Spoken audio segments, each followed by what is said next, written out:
तो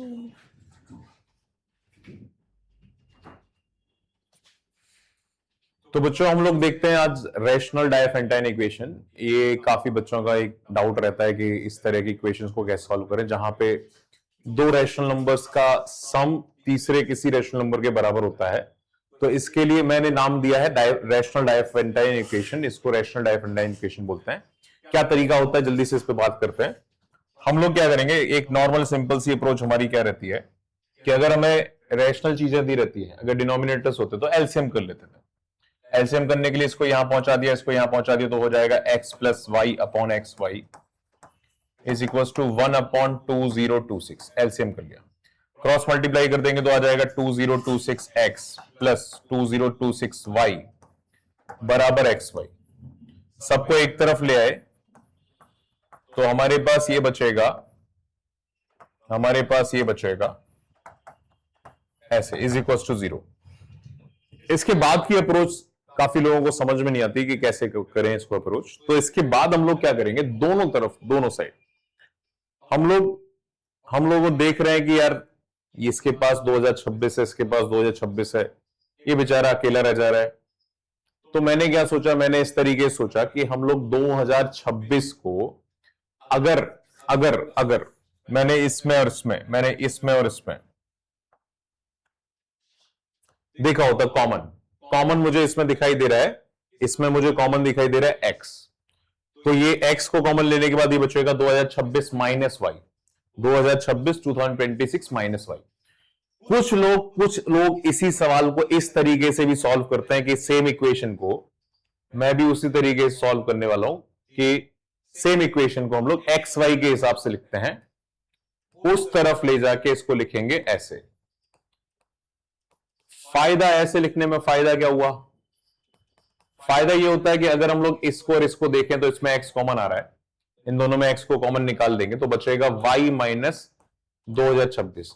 तो बस साइकोलॉजी है कि y को हम लोग आगे चाहते हैं और बाकी जो नंबर है वो उसको पीछे चाहते हैं। जो भी हमारा x है अननोन है उसको हम लोग आगे चाहते हैं, बाकी दूसरे नंबर को पीछे चाहते हैं। तो इसने x को कॉमन दे दिया। अब ये बेचारा कुछ भी कॉमन नहीं दे पा रहा है, इसको कॉमन अगर देना है, सेम फैक्टर कॉमन देना है, y माइनस 2026। तो मैंने क्या किया, सेम फैक्टर को अगर कॉमन निकालना है, मुझे आइडिया लगा कि अगर इसमें से माइनस 2026 निकाल लें तो एक और आपको 2026 चाहिए ही होगा। तो दोनों साइड इसमें क्या करते हैं हम लोग, इसका स्क्वायर करते हैं, इसका स्क्वायर का एडिशन करते हैं। जो भी हमारे पास इसकी जगह जो भी नंबर लिखा रहेगा, कोई भी नंबर लिखा रहे 1 2 3 4 5 6 कुछ भी नंबर लिखा रहे, हम लोग इसमें इसके स्क्वायर का दोनों साइड एडिशन करते हैं। एडिशन करने का फायदा क्या हुआ कि इस पूरे में से माइनस 2026 को कॉमन निकाल देंगे, माइनस के 2026 को कॉमन निकाल देंगे तो हमारे पास बचेगा y माइनस 2026 और सामने आ जाएगा 2026 का स्क्वायर। तो अब हमें क्लियरली दिखाई दे रहा है, समझ में आ रहा है कि दोनों में से एक फैक्टर y माइनस 2026 कॉमन आ गया और दूसरे में से x माइनस 2026 कॉमन आ गया और दोनों का जो प्रोडक्ट है वो 2026 के स्क्वायर के बराबर आ गया। तो ये इक्वेशन सिंप्लीफाई करके हम लोग यहां तक लेके आ गए कि x माइनस 2026 और y minus 2026 is equal to 2026 का स्क्वायर। जैसा कि मैंने बोला, इसकी जगह कुछ भी और नंबर रहता तो हम लोग इसी तरह की इक्वेशन बनाते। मान लो इसकी जगह n रहता, अगर इसकी जगह n रहता तो बनती हमारी equation x minus N plus into Y minus N बराबर n स्क्वायर। तो मैं बाकी सबको मिटा देता हूं क्योंकि हमारा मेन काम अब इस इक्वेशन को डिकोड करना है, सॉल्व करना है। जो मैंने दो फैक्टर्स के प्रोडक्ट को 2026 का स्क्वायर बनाया हुआ है, अब मुझे इसको डिकोड करना है। इसको डिकोड करने के लिए आप क्या करोगे, देखो इसको कैसे डिकोड करते हैं, इसको कैसे सिंप्लीफाई करते हैं। तो हमारे पास दो फैक्टर्स का प्रोडक्ट दिया हुआ है 2026 का स्क्वायर।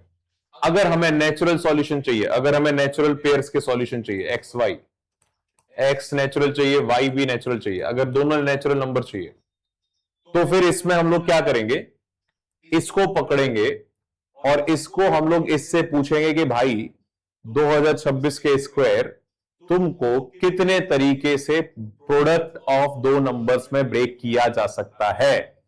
तो ये बताएगा कि पहले तो करो मुझे फैक्टराइज, पहले तो मुझे बढ़िया से करो फैक्टराइज। तो भाई पहले तो इसको करेंगे फैक्टराइज। 2026 अगर हम लोग फैक्टराइज करें तो ये 2 इंटू 1013 हो रहा है, जो कि इसमें इटसेल्फ एक प्राइम नंबर 1013 है। फिर इसके स्क्वायर को भी फैक्टराइज करेंगे तो हमें मिलेगा भाई 2 का स्क्वायर इंटू 1013 का स्क्वायर, ये मिलेगा मेरे भाई। तो अब अगर हमारे पास कोई नंबर फैक्टराइज फॉर्म में लिखा रहता है तो एक बहुत ही सिंपल सा परम्यूटेशन में कॉन्सेप्ट होता है कि फैक्टराइज करने के बाद उसके जो भी फैक्टर्स होते हैं उसमें 1 ऐड करके मल्टीप्लाई करो तो टोटल नंबर ऑफ फैक्टर्स आ जाते हैं। उसके जो भी फैक्टर्स होते हैं उसकी पावर में 1 ऐड करके मल्टीप्लाई करोगे तो ये हमारे टोटल नंबर ऑफ फैक्टर्स आ गए। Total number of factors permutation का बहुत ही प्यारा सा कॉन्सेप्ट होता है और बहुत ही बढ़िया से काम करता है। टोटल नंबर ऑफ फैक्टर्स आ गए हमारे। क्या करना है? फैक्टराइज करना है। फैक्टराइज करने के बाद पावर्स जो आएंगी प्राइम नंबर्स की उनमें 1 ऐड करके सबको मल्टीप्लाई कर देना। तो ये हमारे पास टोटल नंबर ऑफ फैक्टर्स आ गए, दैट इज 9। अब हम लोग दूसरा कॉन्सेप्ट परम्यूटेशन में ये होता है कि अगर हमारे पास टोटल नंबर ऑफ फैक्टर्स पता है तो दो नंबर्स को प्रोडक्ट ऑफ नंबर्स लिखने के लिए, प्रोडक्ट ऑफ 2 नंबर्स, किसी एक संख्या को लिखने के लिए आपको टोटल नंबर ऑफ डिवाइजर या टोटल फैक्टर्स प्लस 1/2 कर देंगे अगर वो ऑड होंगे। अगर ये ऑड होंगे, ऑड का मतलब ही होगा परफेक्ट स्क्वायर होना। अगर ये इवन होंगे तो सीधा हाफ कर दोगे, ऑड होंगे तो एक जोड़ के हाफ करोगे, इवन होंगे तो सीधा हाफ कर दोगे। तो ये हमारे पास आ जाएगा 9 + 1/2 यानी कि 5। ये हमारे पास आ जाएगा 5। तो 5 का मतलब ये आया, 5 का मतलब ये आया कि हम लोग इस नंबर को दो नंबर्स के प्रोडक्ट में अगर ब्रेक करेंगे, दो नंबर्स के प्रोडक्ट में अगर ब्रेक करेंगे तो उसको ब्रेक करने के 5 तरीके हो जाएंगे।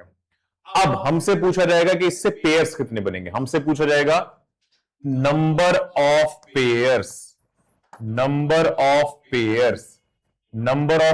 कितने बनाओगे। और कभी कभी हमसे पूछ सकते हैं नंबर ऑफ ऑर्डर्ड पेयर्स। दो टर्म्स की बात की जाएगी, नंबर ऑफ पेयर्स की और बात करी जाएगी नंबर ऑफ ऑर्डर्ड पेयर्स की। Number of pairs and number of ordered pairs, दो तरीके से हमारा सवाल पूछा जा सकता है हमसे। नंबर ऑफ पेयर्स और नंबर ऑफ ऑर्डर्ड पेयर्स, दो तरीके से हमसे सवाल पूछा जा सकता है। पेयर और ऑर्डर पेयर में क्या डिफरेंस होता है?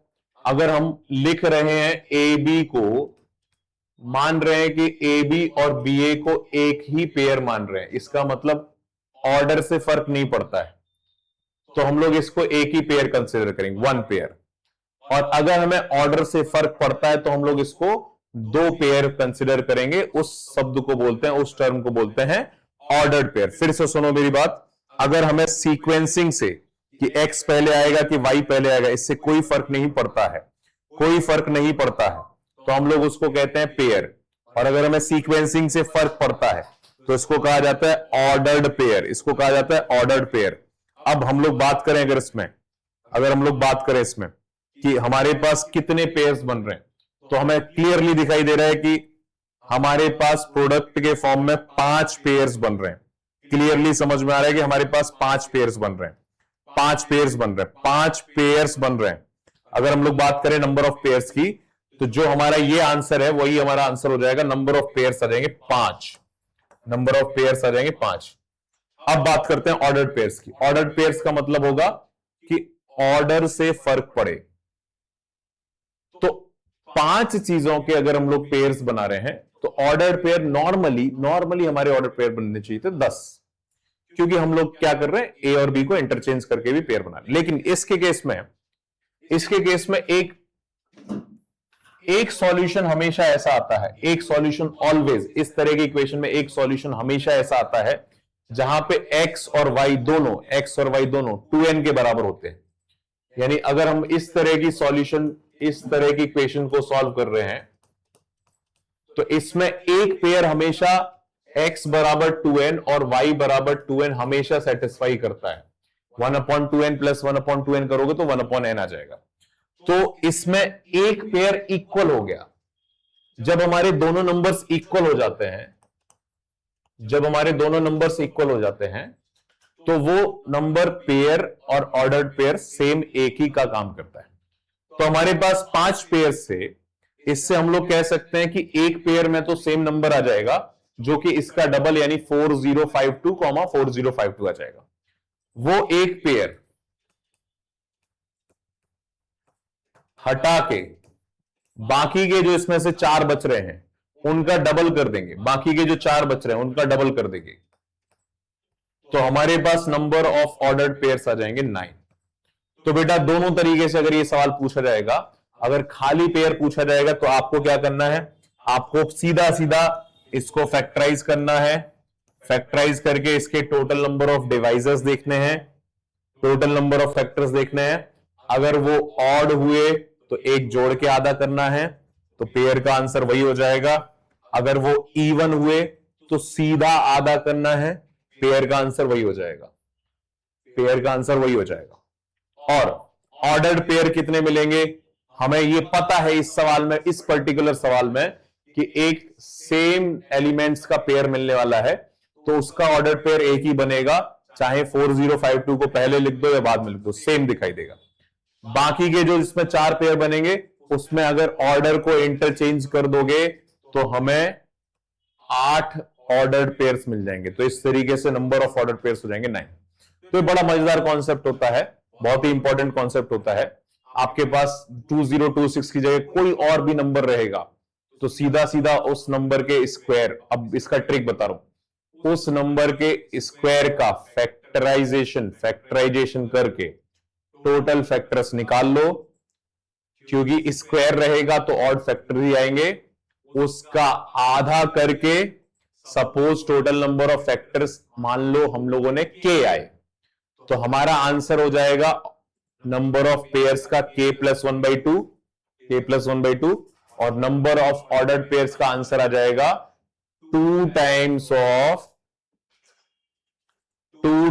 ऑफ ये जो भी हमारे पास आएगा, ये हमारे पास जो भी आंसर आएगा उसका डबल करके 1 घटा दोगे, उसका डबल करके 1 घटा दोगे, उसका डबल करके आपको 1 घटा देना है।